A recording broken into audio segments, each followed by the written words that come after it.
عن ابی ہریرہ رضی اللہ عنہ قال شہدنا جنازۃ مع نبی اللہ فلما فرغ من دفنها وانصرف الناس قال نبی اللہ صلی اللہ علیہ وسلم انه الآن يسمع خفق نعالكم اتاه منکر ونکیر اعینهما مثل قدور النحاس وانیابهما مثل سیاس البقر وأصواتهما مثل الرعد فيجلسانه فيسألانه ما كان يعبد ومن كان نبيه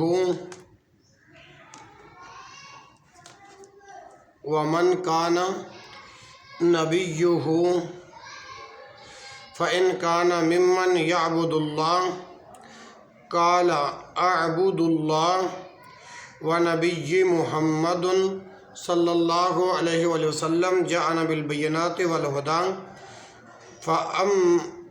فآمنا به واتبعناه فذلك قول الله يثبت الله الذين آمنوا بالقول الثابت في الحياة الدنيا وفي الآخرة فيقال له على اليقين حييت وعليه مت وعليه تبعث ثم يفتح له باب إلى الجنة ويوسع له في حفرته وإن كان من أهل الشك قال لا أدري سمعت الناس يقولون شيئا فقلته فيقال له على الشك حييت وعليه مت وعليه تبعث ثم يفتح له باب إلى النار وتسلط عليه أقارب وتنانين لو نفق أحدهم على الدنيا ما أنبتت شيئا تنحشه وتؤمر الأرض فتزم عليه حتى تختلف أضلاعه رواہ الطبرانی فی الأوسط۔ حسن درجے کی یہ روایت ہے۔ قبر میں کافر کو ڈسنے کے لیے ایسے سانپ اور بچھو مسلط کیے جاتے ہیں، اگر ان میں سے ایک بھی زمین پر پھونک مار دے تو روئے زمین پر کبھی کوئی چیز پیدا نہ ہو۔ اب جو روایت میں نے آپ کے سامنے پڑھی ہے، ذرا اس کا ترجمہ سماعت فرمائیں۔ عن ابی ہریرہ، حضرت ابو ہریرہ رضی اللہ عنہ سے روایت ہے، قال شہدنا جنازتاً، ہم ایک جنازے میں حاضر تھے، مع نبی اللہ، نبی اکرم صلی اللہ علیہ وآلہ وسلم کے ساتھ۔ حضرت ابو ہریرہ سے روایت ہے کہ ہم ایک جنازے میں نبی اکرم صلی اللہ علیہ وسلم کے ساتھ تھے۔ فلما فرغ من دفنها، جب آپ صلی اللہ علیہ وسلم تدفین سے فارغ ہوئے، وانصرف الناس، تو لوگ واپس پلٹنے لگے، قال نبی اللہ، اللہ کے نبی صلی اللہ علیہ وآلہ وسلم نے فرمایا، انہ الآن یسمع خفق نعالکم، اب وہ تمہارے جوتوں کی آواز سنے گا، اب وہ تمہارے جوتوں کی آواز سنے گا۔ اتاہ منکر و نکیر، اس کے پاس منکر نکیر آئیں گے، اعینہما مثل قدور النحاس، جن کی آنکھیں تانبے کے دیگچے جیسی بڑی بڑی ہوں گی، جن کی آنکھیں تانبے کے دیگچے جیسی بڑی بڑی ہوں گی، وَأَنْيَابُهُمَا، ان کے دانت جو ہوں گے، مثل سیاس البقر، دانت گائے کے سینگ کی طرح ہیں، وَأَنْيَابُهُمَا مثل سیاس البقر، دانت گائے کے سینگ کی طرح ہیں، وَأَصْوَاتُهُمَا، اور ان دونوں کی آواز منکر اور نکیر کی، مثل الرعد، اور آواز بجلی کی گرج جیسی ہے، مثل الرعد، جیسے بادلوں کی گرج ہوتی ہے، وَأَصْوَاتُهُمَا مثل الرعد، اور ان کی آواز بجلی کی گرج جیسی ہے، فَيُجْلِسَانِهِ، وہ دونوں اس کو بٹھائیں گے یعنی میت کو، فَيَسْأَلَانِهِ، اور سوال کریں گے۔ کون سا سوال؟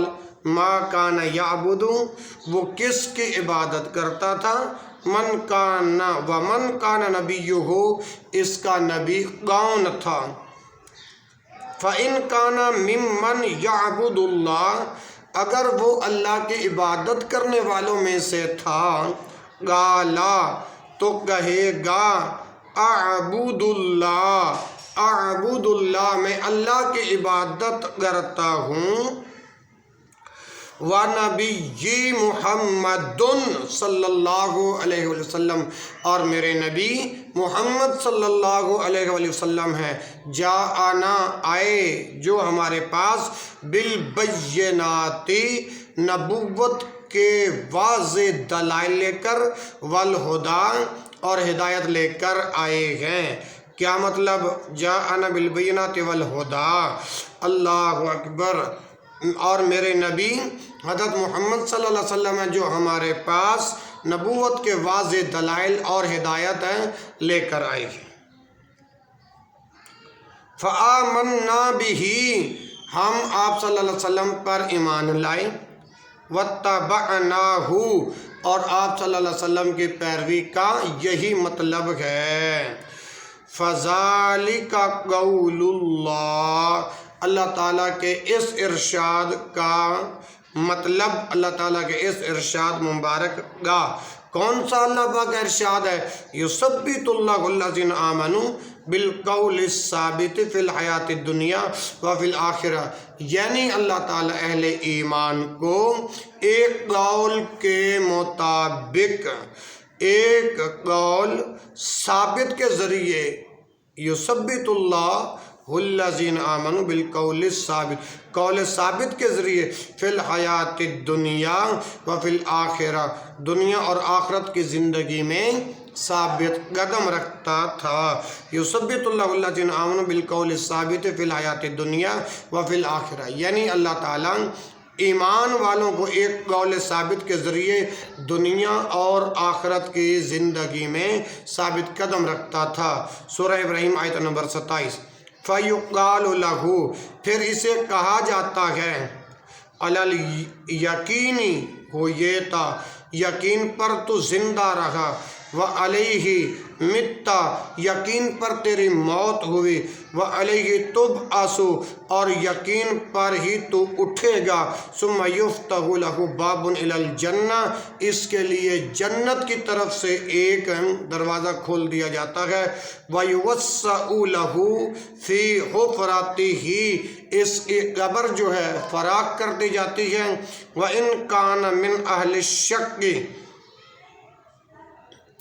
اگر مرنے والا اللہ اور اس کے رسول کے بارے میں شک کرنے والوں میں سے ہو تو وہ منکر نکیر کے سوالوں کے جواب میں کہتا ہے، قال لا ادری، میں نہیں جانتا، سمعت الناس، میں نے لوگوں کو کچھ کہتے سنا، سمعت الناس یقولون شیئا فقلتہ، میں نے لوگوں کو کچھ کہتے سنا، فقلتہ، میں نے بھی وہی بات کہی، فیقال لہ، اسے کہا جاتا ہے، علی الشک حییت، شک پر تو زندہ رہا، وعلیہ مت، شک پر تیری موت ہوئی، وعلیہ تبعث، اور شک پر ہی تو دوبارہ زندہ ہوگا،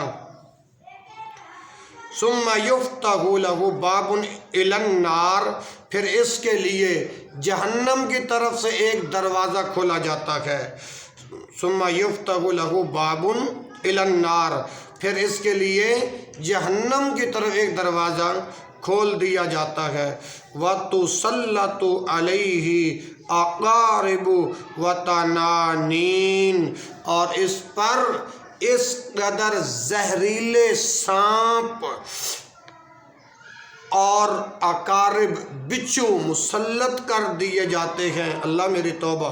وَتُسَلَّطُ عَلَيْهِ اقارب وَتَنَانِينَ.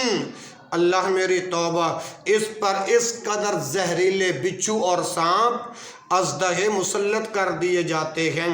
لو نفخ احدهم علی الدنیا ما انبتت شیئا تنحشہ، کہ اگر ان میں سے کوئی ایک بچھو یا اژدہا زمین پر پھونک مار دے. لو نفخ احدهم علی الدنیا، دنیا میں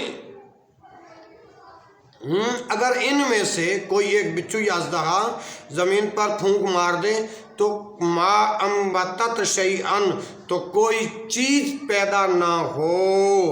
اللہ اکبر. تنحشہ، وہ بچھو اژدہے اسے ڈستے رہتے ہیں. وَتُعْمَرُ الْأَرْضُ، اور زمین کو حکم دیا جاتا ہے. کیا حکم دیا جاتا ہے؟ فَتَنْزَمُّ عَلَيْهِ، اس کافر پر تنگ ہو جا. چنانچہ زمین اس پر اس قدر تنگ ہو جاتی ہے حتیٰ تختلف اضلاعہ، اس کی ایک طرف کی پسلیاں دوسری طرف کی پسلیوں میں دھنس جاتی ہیں. رواہ الطبرانی فی الاوسط، اسے طبرانی نے اوسط میں روایت کی. ناظرین اور مستمعین، ایک بات یاد رکھنا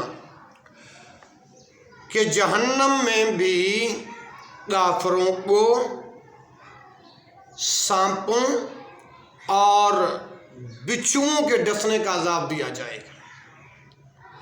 یہ تو صرف جو حدیث پڑھی ہے کہ یہ قبر میں وَتُسَلَّطُ عَلَيْهِ اقارب وَتَنَانِينَ، یہ عذاب ہے عذابوں کی اقسام میں سے، یہ بھی قسم ہے. تسلط کر دیے جاتے ہیں اس پر اقارب اور تنانین، یعنی بچھو اژدہے سانپ اور مسلط بچھو سانپ یعنی اژدہے مسلط کر دیے جاتے ہیں.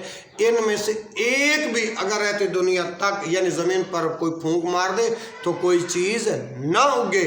یہ تو قبر میں بھی ہے، اور جب قبر کے بعد اللہ ان کافروں کو اٹھا کے فیصلہ کر کے جب جہنم میں پھینکے گا تو جہنم کے اندر بھی کافروں کو سانپ اور بچھوؤں کے ڈسنے کا عذاب دیا جائے گا.